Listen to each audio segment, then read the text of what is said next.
Cuando ves a alguien que siempre está tranquilo, increíblemente amable y evita los conflictos, ten cuidado. Esta persona nota todo. Permanecen en silencio porque saben que si se enfadan, hará daño. Guardan todo dentro, eligiendo mantenerse calmados. Pero el día que exploten, será una verdadera tormenta. Y quien haya desencadenado esa ira, soportará las consecuencias. Todos tienen un límite. Y para ellos, este límite suele ser más alto que para la mayoría de las personas. Pero una vez que se cruza, espera una supertormenta. Por eso es esencial respetarlos. No confundas su silencio con debilidad.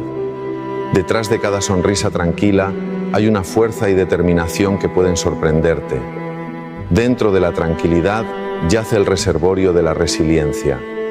Cuidado con la calma, porque dentro de ella se oculta la tempestad.